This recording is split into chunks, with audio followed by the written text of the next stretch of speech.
I'm going to teach you a practice called worry to action. And what this practice means is anytime you are spending worried about something, there is no such thing as right worry. Worry does not produce an outcome.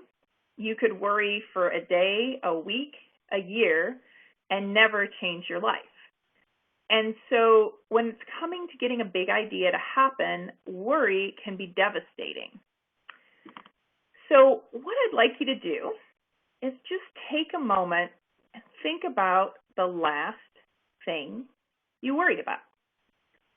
And specifically, as you're thinking about the last thing you're worried about, think about, did what you worried about actually come true? If it did the worry make it better, worse, or do anything to resolve it or make it not happen? Or if it didn't happen, did the worry somehow make it not happening better?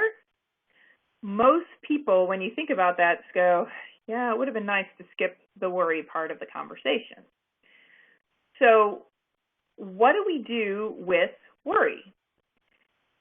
So I'm going to share a story with you. A couple months ago, I got back from a vacation, very excited, very relaxed. Literally, we got back on very late on a Friday night, and I went into my office and just checked my office messages for my company. And I had a message on my answering machine that said, "Hello, Elizabeth. This is so-and-so calling from the IRS. You have serious legal issues, and the IRS is pursuing criminal enforcement against you. You need to immediately, at your next available business hour between 8 and 5 p.m., call this phone number as criminal proceedings are underway." Mind you, this is Friday night, about 9, 10 o'clock. Can't call till Monday morning. So when you get phone calls like that and you're in business, that can knock you off your rocker pretty quickly. And I found myself starting to worry. Obviously, not hearing that someone was criminally going to investigate me was not working for me. But I know this practice and I know it well. And I stopped and I said, okay, this is the message I've gotten. I don't know why. I don't know why it's happening. I don't know all this kind of stuff. There is absolutely nothing I can do this entire weekend to even figure out what this is about. And so I sat there and I said, okay, what's the action I'm going to take?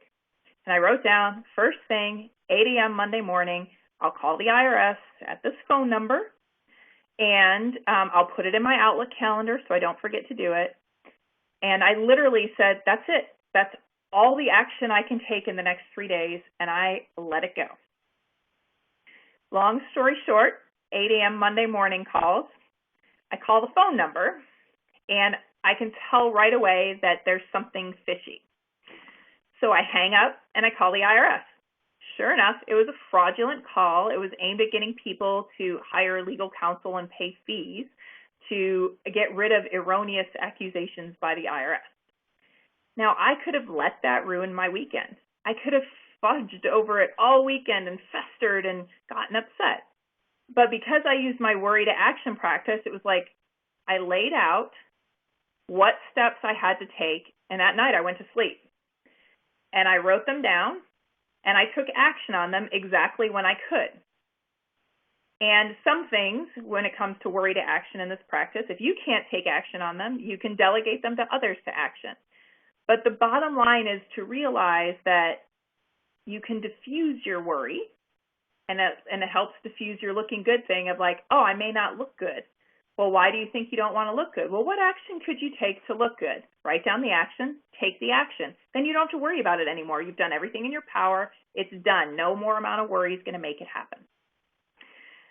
The bonus benefit of mastering worry to action practice is productivity. Worry kills productivity. In fact, when I work with organizations on creating a psychologically safe workplace, I explain to them how they're going to see a huge increase in productivity when they get worry and all this other stuff under control, because it does. People are spending time in their heads worrying about things versus actually doing their work or their job.